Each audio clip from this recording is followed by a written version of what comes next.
2026-27 অর্থবছরের বাজেট এবং নবনির্বাচিত সরকারের প্রথম বাজেট। এই বাজেট এই মুহূর্তে ঘোষণা চলছে। ঠিক সেই সময়ে আমরা আজকে আলোচনা করব বাজেট নিয়ে। আমাদের সঙ্গে আছেন নোয়াখালী বিজ্ঞান ও প্রযুক্তি বিশ্ববিদ্যালয়ের অর্থনীতি বিভাগের সহকারী অধ্যাপক আফ্রিদা জিন্নুরাইন উর্বি এবং জাতীয় নাগরিক পার্টির কেন্দ্রীয় কমিটির যুগ্ম সদস্য সচিব আলাউদ্দিন মোহাম্মদ।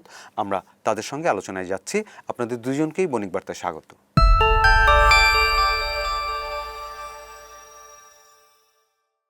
প্রথম প্রশ্নটাই রাখতে চাই জিন্নুরাইন উর্বির কাছে।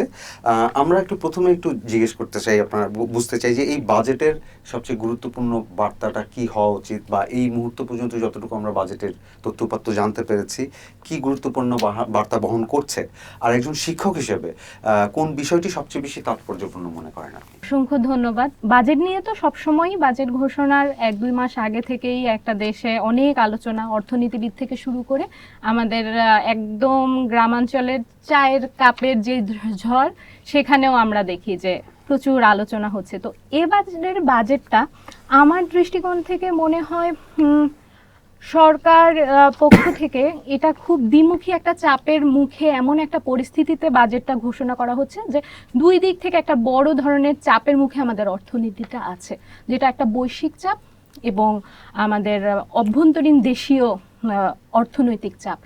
এই দুটো চাপকে ব্যালেন্স করে বাজেটটা কতখানি অগ্রসর হবে এটা আমাদের দেখার বিষয়। এবং বার্তা যদি বলতে চাই যে এই বাজেট আমাদের কি বলতে চাচ্ছে, এই বাজেট এক কথায় আমাদেরকে বলতে চাচ্ছে যে আমরা অর্থনীতিটাকে পুনরুদ্ধার করতে চাচ্ছি এক এবং আমরা একটা কল্যাণ রাষ্ট্রের দিকেও যেতে চাচ্ছি।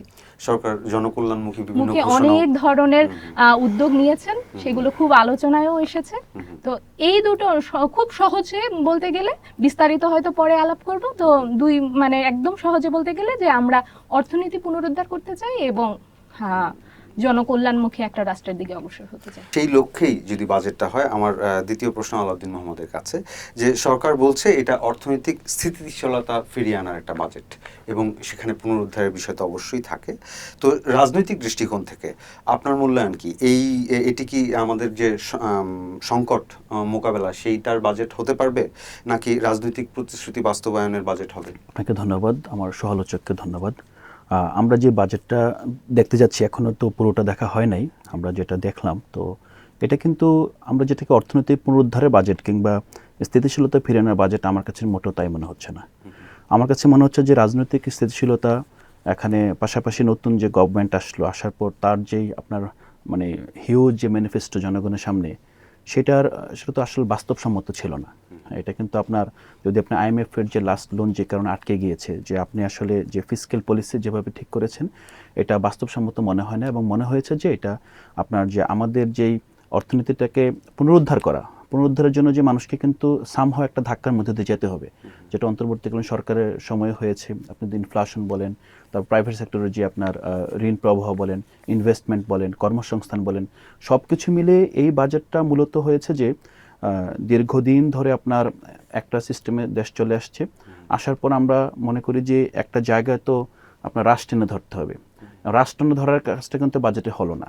বাজেটটা কি হলো, আরও বেশি পপুলিস্ট হলো, আরও বেশি আপনার জনকল্যাণমূলক তো মুখে বলা হচ্ছে, কিন্তু জনকল্যাণ আপনি যখন প্রায় 2 লক্ষ কোটি টাকার উপরে প্রাইভেট সেক্টর থেকে, প্রাইভেট ব্যাংক থেকে আপনি ধার করার পরিকল্পনা করছেন, যেখানে আপনার কর ব্যবস্থার আপনি কোনো সংস্কার করেন নাই, আপনার আসলে এখন পর্যন্ত যেটা আমরা বারবার বলে আসছি, কর জাল বাড়ানোর মাধ্যমে যেখান থেকে আপনার রেভিনিউ কালেকশন হবে সেটা আপনি জোরদার করছেন না, আপনি শর্টকাট রাস্তা করছেন।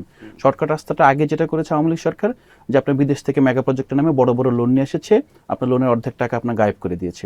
এখন তো আপনার লোন নেওয়ার তো সুযোগ নেই, আপনি তো বৈশ্বিক যে সংস্থাগুলো, বড় সংস্থাগুলো আপনাকে লোন দিচ্ছে না, এবং IMF যেখানে লোন দিচ্ছে না, অন্যান্য সংস্থাগুলো আপনাকে যদিও কেউ দেয়, তখন যেই শর্তে লোন দিবে, এই লোনটা আসলে আমাদের জনগণের জন্য অথবা ইকোনমির জন্য কল্যাণ বয়ে আনার কোনো সুযোগ নেই। আপনার এখানে গভর্নমেন্টের কাছে সুযোগ ছিল যে আমি বাজেটটা একটু ছোট করব, তখন হয়তো আমার যেই গভর্নমেন্টের সাথে যে যুক্ত ব্যক্তিবর্গ আছেন, রাজনৈতিক যে নেতারা আছেন, যারা আপনার টেন্ডার নেবেন, বিভিন্ন প্রজেক্ট পাবেন, সেটা হয়তো একটু কম হতো প্রাথমিকভাবে। ইভেন আপনি যদি যেই আপনার সোশ্যাল সেফটি নেটের যে আওতাটা বাড়ানোর কথা বলছেন, এইটাও আপনি ধরেন একটা স্থিতিশীলতা এবং সেফটি নেট, এই দুটার মধ্যে যদি সমন্বয় করার চিন্তা করতেন, তাহলে হয়তো আমরা বলতাম যে অর্থনীতি একটা শক্ত ভিত্তির উপর দাঁড়াবে। কিন্তু এখন যেটা হয়েছে যে আপনি ভিত্তির কথা চিন্তা করছেন, আপনি চিন্তা করছেন যে জনগণ ভালো বলবে এরকম বাজেট লাগবে আমার, জনগণের হাতে টাকা পৌঁছাতে হবে, কিন্তু টাকাটা জনগণের হাতে কোথা থেকে পৌঁছাবে? আপনার তো অর্থ সংস্থানের আপনার পর্যাপ্ত কোনো প্ল্যান আপনার কাছে নাই। যেহেতু প্ল্যান নাই আপনাকে, এবং বৈদেশিক সোর্স আপনার লিমিট হয়ে যাচ্ছে, আভ্যন্তরীণ সোর্স যেতে হবে। যদি আভ্যন্তরীণ সোর্সে যান তাহলে আপনার এখানে যেই প্রাইভেট সেক্টর যারা উদ্যোক্তা আছে তারা টাকা পাবে না ব্যাংক থেকে। তখন কি হবে? আমরা যেটাকে ইকোনমিক্স বলি ক্রাউডিং আউট ইফেক্ট হবে। অনেক বেশি আপনার প্রাইভেট উদ্যোক্তারা আস্তে আস্তে আপনার তারা দেখবে তাদের ব্যবসা সংকুচিত হয়ে যাচ্ছে। তাহলে আপনার কর্মসংস্থান যদি না বাড়ান তাহলে তো আপনার কোনোভাবে জনকল্যাণ করতে পারবে না। জনগণকে টাকা দিয়ে কখনোই কোনো দেশের সরকার আপনার জনকল্যাণ করতে পেরেছে পৃথিবীতে কোনো নজির নাই। মানে আপনার কথায় এটা জনকল্যাণমুখী ঘোষণা অনেক এসছে, কিন্তু মূলত জনতুষ্টিমূলক, জনতুষ্টিমূলক এবং অর্থনীতির যে ভিত্তি, যে ভিত্তির উপর সামনের দিনগুলো, ইভেন এই সরকার যদি তাকে তো আরো 4টা বাজেট দিতে হবে, এই নির্বাচন তাকে আরো 4টা বাজেটের বৈধতা দিয়েছে। আপনি পরের যে 4টা বাজেট হবে, আপনি কি প্রতিটা বাজেট যে এরকম করে আপনার মানে যেটাকে আমরা বলি যে কন্ট্রাকশনারি না করে এক্সপানশনারি করে কতটুকু আগাবেন? যদি এই হিসাবে যান যে আপনি 2034 মধ্যে হয়তো $1 ট্রিলিয়ন করতে চান, কিন্তু $1 ট্রিলিয়ন কিন্তু বাজেট দিয়ে হবে না। $1 ট্রিলিয়ন হবে এখানে উদ্যোক্তা বিকাশ লাগবে।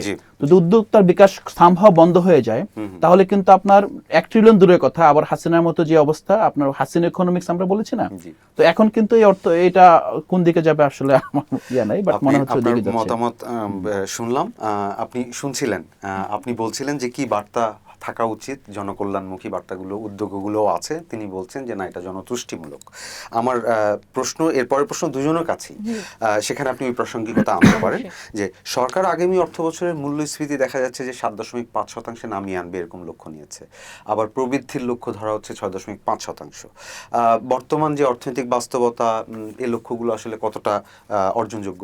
আমরা যদি আসলে ইতিহাসও দেখি, মানে আমাদের ইতিহাস কিন্তু বলে না যে আমরা এই যে লক্ষ্যমাত্রাগুলো দেই বাজেটে খুব বেশি আমরা তার কাছাকাছি গিয়েছি। এমনকি আমরা আমার সহ আলোচক অনেক কিছুই বলে গেছেন, তার অনেক কিছুর সাথে আমি অনেকাংশে একমত, আবার কিছু কিছু জায়গায় দ্বিমতও আছে, সেগুলো পরবর্তী আলোচনাতে আসবে। তো এখন আমরা আসলে কথা বলতেছিলাম যে এটা বাস্তবসম্মত কিনা। বাস্তবসম্মত কিনা সেটার উত্তর দেওয়ার আগে আসলে আমাদেরকে একটু মানে বাস্তবতাটা কি এইটা একটু মানে চিন্তা করতে হবে। শুরুতেই বলছিলাম যে আমরা আসলে একটা দ্বিমুখী চাপের মধ্যে আছি। তার মধ্যে প্রথম বাইরেরটাই আগে বলি যে বৈশ্বিক বিশ্বের মধ্যে আমরা যেই চাপটা বলছি যে মধ্যপ্রাচ্যের যে ভূ রাজনৈতিক সংকট, সেই সংকটের কারণে যে জ্বালানি সংকট তৈরি হয়েছে, জ্বালানি তেল গ্যাসের দাম বেড়ে গেলে যেটা হয়, আমরা তো আমদানি নির্ভর জ্বালানি অনেকটাই আমাদের আমদানি নির্ভর, এর ফলে যেটা হয় জিনিসপত্রের দাম বেড়ে যায়, উৎপাদনটা অনেক বেশি, উৎপাদন ব্যয়টা আমাদের বেড়ে যায়, এবং এটার ফলে যে আরো কিছু সমস্যা হয়, যেটা বৈশ্বিক বিশ্বের শ্রম বাজারে মন্দা চলে বা অস্থিরতা চলে, তখন আমরা যে প্রবাসী শ্রমিকরা আছেন, রেমিটেন্স যোদ্ধা যারা আছেন, সেই প্রবাহটা কমে আসতে থাকে। এবং আরেকটা সমস্যা হচ্ছে আমাদের যে বৈশ্বিক বাণিজ্যটা, আমাদের সমুদ্র পথে এই যে জাহাজের তেলের দামের বৃদ্ধির ফলে এই ভাড়াটা বেড়ে যাচ্ছে, আমদানি ব্যয়টা বেড়ে যাচ্ছে, এবং আমরা যে রপ্তানিটা করছি সেখানেও প্রতিযোগিতায় আমরা পিছিয়ে যাচ্ছি। সুতরাং বৈশ্বিক দিক থেকে কিন্তু আমাদের অর্থনীতি একটা বড় ধরনের চাপের মধ্যে আছে। এটা হচ্ছে এক নম্বর বাস্তবতা। দেশের বাস্তবতা কি? দেশের বাস্তবতাও খুব ভালো না, অর্থনীতি খুবই একটা স্থবির অবস্থায় আছে, এটা যে কেউ স্বীকার করবে। এবং স্থবির অবস্থার মধ্যে যদি মোটা দাগে 4টা কথা বলি, কারণ হচ্ছে অনেক কিছু নিয়ে বলা যায়, মোটা দাগে বলে প্রথমেই আসে ইকোনমিক গ্রোথ।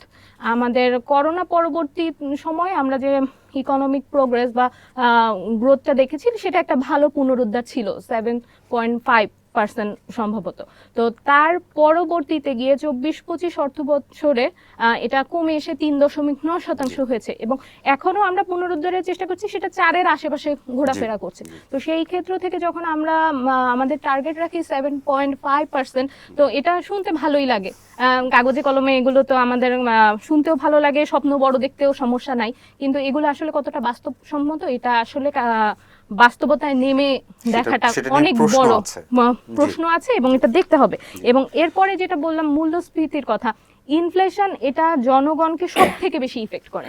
আমাদের দৈনন্দিন জীবনযাত্রায় আমরা সব থেকে বেশি জনগণ মুখী, যদি আমি বলেছি যে জনকল্যাণমুখী ঘোষণা, আমি বলেছি যে বাজেটটা আসলে উত্তরটা এমন ছিল যে বাজেট কি বলতে চায়, বলছে যে বাজেট আসলে এমন একটা ফিলোসফির পিছনে দাঁড়িয়ে আছে, সে বলতে চাচ্ছে যে আমি ইকোনমিটা আসলে উদ্ধার করতে চাচ্ছি, আমি জনমুখী কাজ করতে চাচ্ছি, কিন্তু আসলে বাস্তবে সেটা কতখানি সম্ভব, সেখানে আসলে কোশ্চেনটা থেকেই যায়। 4টা চাপের কথা বলেছিলাম, 3টা বললাম, তার মধ্যে ফরেন রিজার্ভও কিন্তু আমাদের এখনো খুব বেশি যে আমি বলবো যে মানে স্থিতিশীল তা কিন্তু না। আমাদের একটা সময় ছিল 40 বিলিয়নের রিজার্ভ ছিল, সেখান থেকে আমরা অনেক বড় একটা ধস এসেছে, আবার একটু পুনরুদ্ধারের চেষ্টা চলছে, কিন্তু সেই ধরনের পুনরুদ্ধার আমরা এখনো দেখছি না, এবং আশা করাটাও খুব বেশি যুক্তিসঙ্গত কিনা প্রশ্ন থেকেই যায়। হ্যাঁ, বৈশ্বিক প্রেক্ষাপটে। এবং তার পরবর্তীতে এই যে দুটো চাপ, এইখান থেকে বাস্তবতার কথা আসলে আমি একদমই ওনার সঙ্গে একমত যে ক্রাউডিং আউট ইফেক্ট, আমরা ইকোনমিক্সে যেটা বলি যে সরকার এই যে ঘাটতি বাজেটের 1.12 লাখ কোটি সম্ভবত তারা এইটা অর্থায়নটা করছে অভ্যন্তরীণ ব্যাংকিং চ্যানেল থেকে। তো এই অভ্যন্তরীণ ব্যাংকিং চ্যানেল যখন সরকারকে এত বড় ঋণটা দেবে, তখন আমার যে এসএমই খাতে উদ্যোগরা আছে তাদের ঋণের পাওয়ার সম্ভাবনাটা কমে যাবে এবং সুদের হারটা বেড়ে যাবে। তার ফলশ্রুতিতে কর্মসংস্থান আমার যে সম্ভাবনাটা সেটা কমে আসবে এবং ব্যবসায়ীরা নিরুৎসাহিত হবে। এটার ফলে যেটা হবে যে এই যে আমরা বলি যে ক্রাউডিং আউট ইফেক্ট, যে সরকারের অতিরিক্ত ঋণ গ্রহণের কারণে এই সমস্যাটা তৈরি হয়। অ্যাট দ্য সেম টাইম আরো একটা সমস্যা আছে, সেটা হচ্ছে এই যে ঋণটা নেবে ব্যাংকিং চ্যানেল থেকে দুটো ভাবে নিতে পারে। একটা হচ্ছে সেন্ট্রাল ব্যাংক তাকে ঋণটা দিতে পারে, যে সেন্ট্রাল ব্যাংক ঋণ দিলে তখন হয় কিছু মুদ্রা আমরা ছাপাতে পারি, সেই ক্ষেত্রে মুদ্রাস্ফীতি আমার মূল্যস্ফীতিকে উস্কে দিতে পারে। আর যদি বাণিজ্যিক ব্যাংকের ক্ষেত্র থেকে আমরা যদি ঋণ গ্রহণ করি, তখন যেটা হবে আবার একটু লিকুইডিটি ক্রাইসিসটা হয়ে যাবে। তো কোন ক্রাইসিসকে আমি কি দিয়ে ট্যাকেল করব সেটা দেখার বিষয় হচ্ছে আগামী এক বছর। অর্থাৎ আমাদের যে প্রশ্ন ছিল যে আমাদের এই যে মানে লক্ষ্যমাত্রা সেটা কতটুকু বাস্তবসম্মত, এটা আমি একদম অবাস্তব বলবো না, এটা বাস্তবসম্মত তখনই হবে যদি আমি আমার কর প্রশাসনকে স্মার্ট ভাবে সংস্কার করতে পারি। আমি যদি আমার যে বার্ষিক উন্নয়ন প্রোগ্রাম যে এডিপি বলি, সেটার যে ধীর গতিটা এটাকে আমি ত্বরান্বিত করতে পারি, এই সব জায়গায় যদি আমি স্মার্টনেস দেখাতে পারি, আমি চ্যালেঞ্জটা হ্যান্ডেল করতে পারি, তাহলে অবশ্যই বাস্তবসম্মত, অবশ্যই 100% একদম 100% বাস্তবায়ন হবে না, কিন্তু একটা আশানুরূপ পর্যায়ে যেতে পারে। একদম অবাস্তব আমি বলবো না, তবে চ্যালেঞ্জিং। আপনি একটু ছোট করে এই প্রশ্নের উত্তর দিয়ে আপনার কাছে আবার পরবর্তী প্রশ্ন ফিরব। না, আমার কাছে এই বাজেটের পেছনটা রেশনালি কাজ করছে, কারণ গভর্নমেন্ট এখন মনে করছে যে আমার কাছে ম্যান্ডেট আছে এবং অর্থনৈতিক যে স্থিতিশীলতা নাকি এটা ভালনারেবল, এই জিনিসটা কিন্তু এখনো বৈশ্বিক শক্তির কাছে ক্লিয়ার না ভেতরে কি হচ্ছে। আর একটা বড় বিষয় হলো যে এখানে রাজনীতি এখন পর্যন্ত উত্তপ্ত হয় নাই। তো গভর্নমেন্ট হয়তো বা প্রথম বাজেটেই আপনার একটা বড় আপনার ধাক্কা দিতে চাচ্ছে যে আমি প্রথমবারই যা করার করে ফেলি, কারণ আমি একটু আগে যেটা বললাম যে প্রতি বছর তো সে এই রেটে বাড়াতে পারবে না, এবং তখন কিন্তু একটা পর্যায়ে এবার সে যদি বাড়িয়ে ফেলে, যেমন আমরা যেটা এডিপির কথা যেটা ম্যাডাম বললেন, তো এডিপি কিন্তু আমরা কোনো বছরেই এডিপি 100% দূরের কথা, এটা আপনার 60-70-এর বেশি বাস্তবায়ন হয় না, এবং লাস্ট 3 মাসে গিয়ে আপনার তড়িঘড়ি করে এগুলোকে আপনার অর্থ ছাড় দেওয়া হয়, যেটার মাধ্যমে যে উন্নয়ন প্রকল্প, যেটা উন্নয়ন থাকে না সেখানে প্রকল্প থাকে, হ্যাঁ, পরের বাজেটে হয়তো বা সেখান থেকে আবার শুরু করে। তো এবার যেটা করা হয়েছে, এবার আপনার 2 লক্ষ কোটি থেকে আপনার এক ধাপে 3 লক্ষ কোটি টাকায় করে ফেলা হয়েছে। এটার পিছনে আমার যেটা মনে হয় সরকার চাচ্ছে যে যেহেতু আমার 60-70-এর বেশি বাস্তবায়ন হবে না, আমি টার্গেটটা বাড়িয়ে দিই। ওই টার্গেট বাড়িয়ে দিলে যেটা হবে আমার রিয়েল সেন্সে একটা বড় আপনার অগ্রগতি হয়তো হবে। অর্থাৎ আপনার প্রশ্নের উত্তরও মোটামুটি একই রকম, যে লক্ষ্য ঠিক আছে কিন্তু এটার অর্জন কতটা হবে সেটা নিয়ে প্রশ্ন আছে। এটা আসলে আমি খুব বেশি বিস্তারিত যেতে যাচ্ছি না, আমার কথা হচ্ছে যে গভর্নমেন্টের রেশনালটা আমি বোঝার চেষ্টা করছি, কারণ আমি আসলে এই বাজেটটা তো আসলে আপনার আমার সবাইকে এর মধ্যে দিয়ে যেতে হবে। এটা এমন না যে গভর্নমেন্ট থ্রো করেছে, দায়টা গভর্নমেন্টের, দায় কিন্তু পুরোটা আমাদের উপরে পড়বে। কর প্রশাসন শক্তিশালী করা, করের আওতা বৃদ্ধি, বিভিন্ন সেবায় কর সংক্রান্ত বাধ্যবাধকতা বাড়ানোর উদ্যোগ, এগুলো নেওয়া হচ্ছে বলে শুনতে পাচ্ছি। তো এগুলো কি কর ফাঁকি থামাবে নাকি ব্যবসা নাগরিক উপর নতুন চাপ সৃষ্টি করবে? আমরা এখন পর্যন্ত যেটা দেখছি, আপনার সরকার তো সংস্কারের প্রতি আন্তরিক না। সরকার যদি আপনার মোটা দাগে যে আমরা যেটাকে বলছি আপনার ক্ষমতার ভারসাম্য তারপর রাষ্ট্রীয় প্রতিষ্ঠানগুলো সংস্কারের ক্ষেত্রে আন্তরিক হতো, জি। তো সরকারের এই কর প্রশাসন অথবা এনবিআর এর যে সংস্কার, সেই সংস্কারটা ওই প্যাকেজের মধ্যে দিয়ে হয়ে যেত। জি। এনবিআর যখন দেখছে এনবিআর এর যারা আপনার কর্মকর্তা আছে, যেটা এনবিআর এর সংস্কারটা হতে দিতে চায় না, যারা এটার আপনার সুবিধাভোগী, তারা দেখছে সরকার যেহেতু নিজের ক্ষমতাকে কুক্ষিগত করার স্বার্থে বাকি জায়গায় সংস্কার ক্ষেত্রে কম্প্রোমাইজ করেছে, সো আমি সংস্কার হতে দিব না। সরকার যদি অন্যান্য জায়গায় করতো, এনবিআর কে একটা আপনার আলাদা দ্বীপে পাঠিয়ে দিত যে সবাই তো সংস্কার আওতায় চলে আসে, তুমি কেন আসবে না, তখন এনবিআর কিন্তু আপনার মানে খুব ইজিলি সংস্কারের মধ্যে চলে আসতো। এটা গভর্নমেন্ট একটা চয়েস, গভর্নমেন্ট সংস্কার চায় নাই, গভর্নমেন্ট সংস্কারের প্রতি কমিটেড না থাকার কারণে যেটা হয়েছে, এনবিআর এখন সরকারের জন্য একটা বড় অবস্টাকল হিসেবে দেখা দিয়েছে। কারণ আপনি দেখেন কর ব্যবস্থার আধুনিকায়ন, যেটা আপনার ইভেন এনবিআর এর যেই মানে মোট আমূল সংস্কারের জায়গা থেকে কিন্তু এনবিআর সরে আসছে, যে উদ্যোগটা নেওয়া হয়েছিল সেটাও এটা কিন্তু, এবং এই সরকারই কিন্তু সবচেয়ে বেশি সুবিধাভোগী হতো যদি এই সরকার এনবিআর সংস্কারের পক্ষে দাঁড়াতো। এখন যে অবস্থা আসছে, এখন আপনি দেখেন যে আপনি যেটা ওই ব্যাংক অ্যাকাউন্ট খুলতে টিন লাগবে। তো আমি মূলত ফাইন্যান্সিয়াল ইনক্লুশন নিয়ে পড়াশোনা করছি। আমার কাছে মনে হচ্ছে যে বাংলাদেশের ইতিমধ্যেই ব্যাংকিং ব্যবস্থা প্রান্তিক মানুষকে আসলে টানতে পারে নাই। না পারার কারণে প্রান্তিক মানুষ মোবাইল ফাইন্যান্সিয়াল সার্ভিসের দিকে ঝুঁকেছে, যেটা আপনার সেভিংসকে, আপনার স্টাডি দেখাচ্ছে সেটা আপনার সেভিংসকে এনকারেজ করে না, সেটা আপনার হাই ক্যাশ আউট চার্জের কারণে তার আপনার যে ইকোনমিক ভালনারেবিলিটি বাড়ে, এবং অনেক ক্ষেত্রেই আপনার মোবাইল ফাইন্যান্সিয়াল সার্ভিস কখনোই আপনার ব্যাংকের বিকল্প হতে পারে না। এটা আপনার একটা আপাত ব্যবস্থা, এখন পর্যন্ত বাংলাদেশে পারেনি, এখন বুঝতে পারেন। এবং যে পৃথিবীর সবচেয়ে বড় যে মোবাইল ফাইন্যান্সিয়াল সার্ভিস কোম্পানি হলো ক্যানিয়ার, এমপাসা, যেটা পুরো আফ্রিকা মহাদেশের সবচেয়ে বড় প্রতিষ্ঠান, তারাও কিন্তু আপনার ব্যাংকের যে আপনার সমকক্ষ অথবা ব্যাংকে রিপ্লেস করতে পারে নাই। আপনি যখন ব্যাংকের অ্যাকাউন্ট খোলার ক্ষেত্রে আবার টিন নাম্বার বাধ্যতামূলক করছেন, তখন কিন্তু অনেকেই আপনার ব্যাংকের যে ইতিমধ্যে ভয়টা আছে, এবং আমাদের ব্যাংকিং খাত এখন এই মুহূর্তে অর্থনীতির সবচেয়ে আপনার ভালনারেবল জায়গা, যে জায়গায় আপনার আস্থা ফিরে আনতে পারছেন। এই মুহূর্তে দেখেন যে ইসলামী ব্যাংক নিয়ে যেটা হচ্ছে, আপনার গত কয়েকদিনের ভিতরে মোর দেন 5,000 crore টাকা আমানতকারী তাদের টাকা উঠিয়ে নিয়ে গেছে। ব্যাংক কিন্তু ধরুন আপনি এমন না যে আপনারা ব্যাংকের মধ্যে মানে মার্ক করা আছে যে আমি এই ব্যাংকগুলো রাখবো, এই ব্যাংকগুলো পরে যেমন সমস্যা নেই, নো। এটা হলো আপনার একটা যদি ফল করে বাকিগুলোতে একটা স্পাইরাল ইফেক্ট সবসময় পড়ে, পৃথিবীর সব জায়গায় হয়ে ধরেন। কারণ আপনি যখন ইসলামী ব্যাংকে অ্যালাউ করছেন যে ওকে এটা ফেল করুক, প্রবলেম নেই, তাহলে কিন্তু আপনার অন্যান্য ব্যাংকগুলো কিন্তু সেই ধারাবাহিকতায় যাবে। সো ব্যাংকের যে ফাইন্যান্সিয়াল ইনক্লুশনের ব্যাপারটা আপনি যে বাধা সৃষ্টি করছেন, এবং এটা করছেন কেন, কর বাড়াতে চাচ্ছেন, কিন্তু কর বাড়ানোর উপায় তো শুধু টিন খোলা না, টিন তো খোলা আছে অনেকের, আপনার রিটার্ন তো পাচ্ছেন না। কেন রিটার্ন পাচ্ছেন না? কারণ আপনার মানে মানুষের একটা ভয় আছে, যদি সে রিটার্ন নিয়ে হাজির হয় তখন হয়তো বা তাকে আপনার অডিটে ফেলবে কিনা, হ্যাঁ, এইটার ভিত্তি করে তাকে আপনার কোনো না কোনো ভাবে চ্যালেঞ্জ অথবা তাকে মানে ফার্দার কোনো আপনার হয়রানির শিকার হয় কিনা। এই ব্যবস্থা যদি সংস্কার না করেন, শুধুমাত্র আপনার একই ব্যক্তি অথবা ওই করদাতার সংখ্যা বাড়িয়ে আপনি কর আদায় আপনি বাড়াতে পারতে পারবেন। আপনার কাছে পরবর্তী প্রশ্ন, যে আপনি কিছুটা বলেছেন যে সাধারণ মধ্যবিত্ত পরিবার আজ মূল্যস্ফীতি ও জীবনযাত্রার ব্যয় নিয়ে উদ্বিগ্ন, আমরা জানি। তো এখন পর্যন্ত বাজেট আমরা যতটুকু শুনতে পেরেছি, জানতে পেরেছি, সেখানে এমন কোনো দিক দেখছেন যা বাস্তবে তাদের স্বস্তি আসলে দেবে?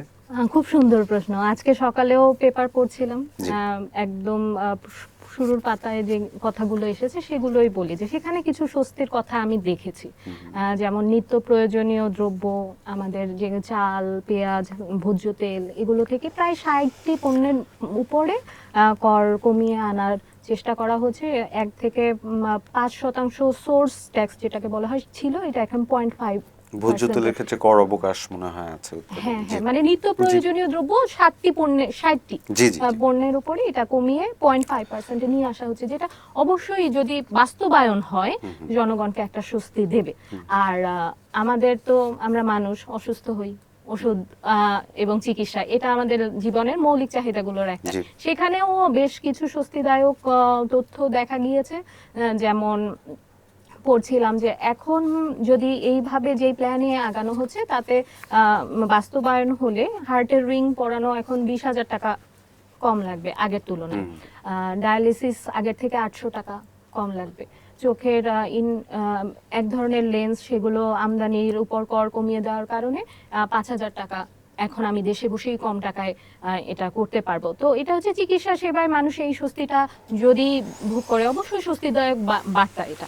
এবং আমাদের যে যারা শিল্প খাতে আছেন, ফার্মাসিউটিক্যাল খাতগুলোতে যারা কাজ করছেন, তাদের জন্য কিছু স্বস্তিদায়ক বার্তা আমি দেখেছি যে 17টি শিল্প খাতে রিয়াতি সুবিধা বজায় রাখা হচ্ছে, তার সঙ্গে আরো 9টি পণ্য যোগ করা হচ্ছে। তো এইসব সুবিধাগুলো যদি তারা পায়, কিছু স্বস্তির বার্তা তো অর্থাৎ আছে। এবং সেটার সঙ্গে সোশ্যাল সেফটি নেট, জি। যেটা খুব আমার সহ আলোচকও বলছিলেন যে খুব মানে জনগণের কাছে লুক্রেটিভ কিছু প্ল্যানের কথা শোনা গেছে। যদিও আমি ব্যক্তিগতভাবে মনে করি অনেক বেশি কার্ড না প্রবর্তন করে যদি একটা সেফটি নেটকেই খুব বাস্তবসম্মতভাবে এবং এমন একটি মন্ত্রণালয়ের আন্ডারে রেখে খুব চমৎকারভাবে বাস্তবায়ন করা যায়, সেটা থেকে হয়তো আমরা আরো বেশি সুবিধা পেতে পারি। তবে এই সোশ্যাল সেফটি নেটের যে চালু করা, এটাও তো একটা ধাপ আসলে। জি, জি, জি। এটাও মানুষের জন্য এক ধরনের স্বস্তির বার্তা নিয়ে আসছে বলে মনে করি। বাস্তবায়ন কতটা হচ্ছে অর্থাৎ সেটা তো দেখার বিষয়। স্বস্তির বার্তা আছে, কিন্তু আচ্ছা। নির্ভর করছে নির্ভর বাস্তবায়ন। করছে অবশ্যই বাস্তবায়ন, স্মার্টনেস, চ্যালেঞ্জটা কিভাবে তারা ফেস করছে, এবং আমাদের যে আমলাতান্ত্রিক জটিলতা, দুর্নীতি, এই সমস্ত কিছুকে এক বছরের মধ্যে নিয়ে আসাটা আসলেই চ্যালেঞ্জিং। আপনি বলছিলেন শুধু স্পেসিফিক ভাবে শিক্ষা এবং স্বাস্থ্য, আমার শিক্ষা স্বাস্থ্যটা আমার কাছে সবচেয়ে ইতিবাচক মনে হচ্ছে। আর উদ্বেগ হলো যে আমার এখানে কর্মসংস্থান বাড়ছে না, এবং কর্মসংস্থান বাড়ানোর জন্য যে ঘোষণাগুলো, মানে যে ঘোষণা না, শুধু মানে অ্যাকচুয়ালি তো আপনি দেখতে হবে যে কর্মসংস্থান বাড়ানোর জন্য যে ব্যাংকিং খাতের সংস্কার, ব্যাংকে আপনার উদ্যোক্তাদের কাছে সহজলভ্য করা, বিশেষ করে এসএমই উদ্যোক্তাদের কাছে। আর একটা বড় কনসার্নের জায়গা হলো যে পৃথিবীর কোনো দেশেই ইনফরমাল সেক্টর এত বড় রেখে মধ্যমের দেশ হয় নাই। আমাদের কিন্তু এই ইনফরমাল সেক্টরকে কিভাবে ফর্মালাইজ করবে, এটা কোনো পলিসি আমরা দেখতে পাচ্ছি না। এবং এটাই আমার কাছে উদ্বেগ মনে হয়, কর্মসংস্থান এবং ইনফরমাল সেক্টরের ফর্মালাইজেশনের ধাপে ধাপে যে প্রসেস, সেটার শুরুটা এখনো হয়নি। একই প্রশ্ন আপনার কাছে, সবচেয়ে বেশি ইতিবাচক এখন পর্যন্ত আমরা যা জেনেছি সেখান থেকে সবচেয়ে ইতিবাচক কোনটি এবং সবচেয়ে উদ্বেগজনক কোনটি?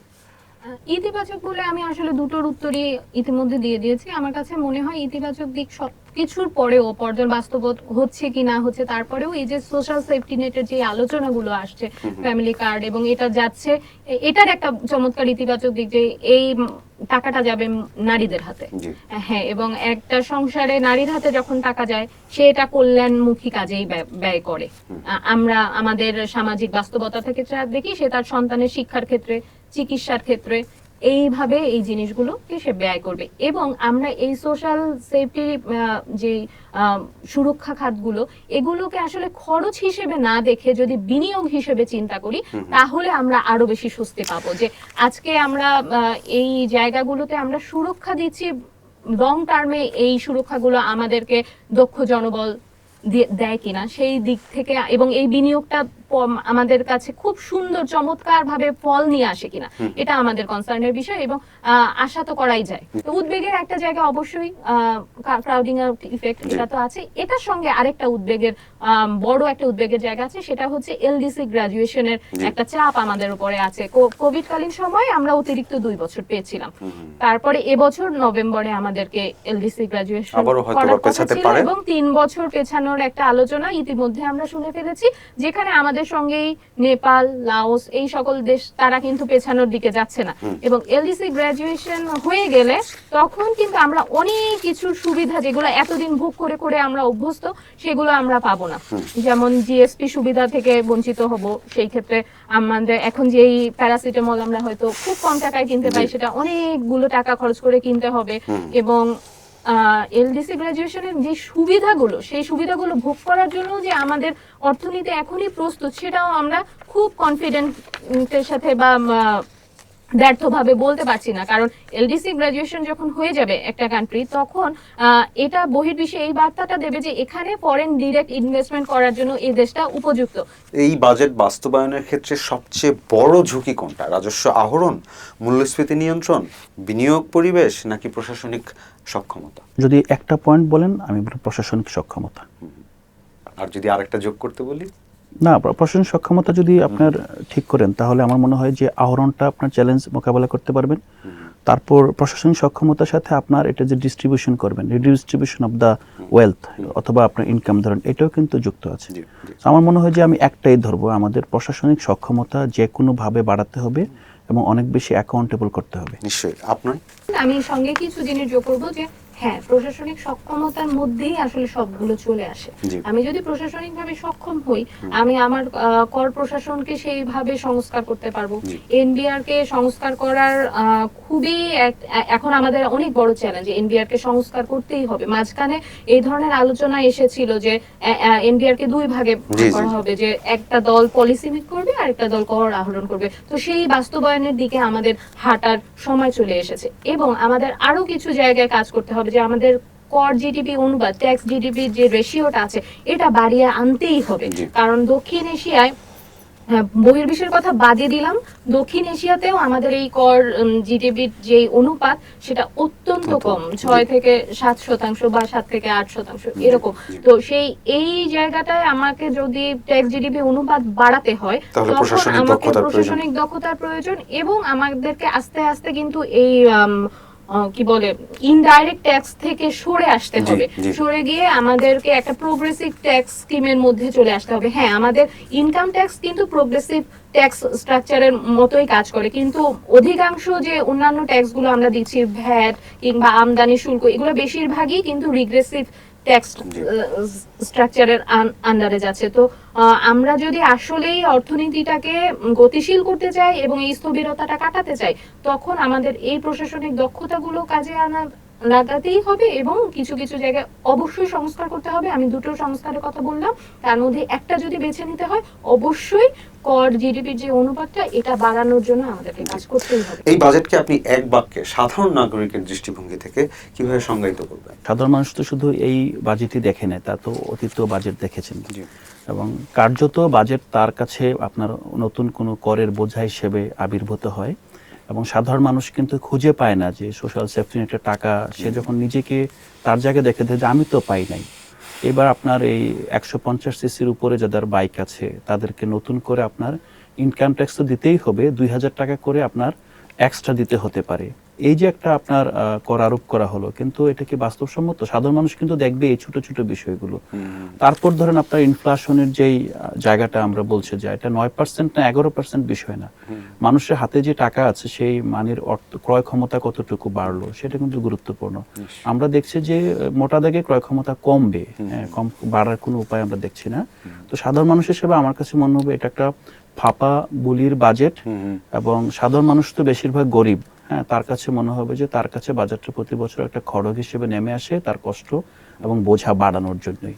একই প্রশ্ন আপনার কাছে, সাধারণ নাগরিকের দৃষ্টিকোণ থেকে এই বাজেটকে আপনি কিভাবে সংজ্ঞায়িত করবেন? আমি শুরুতেই বলেছি অনুষ্ঠানে যে সাধারণ মানুষ চাপে আছে, খুব একটা টালমাটাল অবস্থায় অর্থনীতি আছে, এবং তারা বেশ চাপ অনুভব করছে। তো সাধারণ মানুষ স্বাভাবিকভাবেই আশা করে যে আমি বাজার থেকে যে জিনিসগুলো কিনবো সেগুলোর দাম কমবে, এবং এই বাজেটে সেটা 60টি পণ্যের উপরে কমার কথা আছে। সেখানে যদি কমে আসে, তারা হয়তো একটু স্বস্তি পাবে। জি। এবং চিকিৎসার ক্ষেত্রের কথাও বলেছি যে ওই জায়গাগুলো থেকে যদি খরচ কমে আসে, তাহলে হয়তো স্বস্তিদায়ক হবে। কিন্তু সেটা বাস্তবায়ন না হওয়া পর্যন্ত তো সাধারণ মানুষ স্বস্তি পাচ্ছে না। আর আমাদের বাংলাদেশের জনগণ তো বাস্তবতা দেখেছে, অতীত বাস্তবতা, তারা আসলে খুব বেশি প্রত্যাশা করে বলেও আমার মনে হয় না।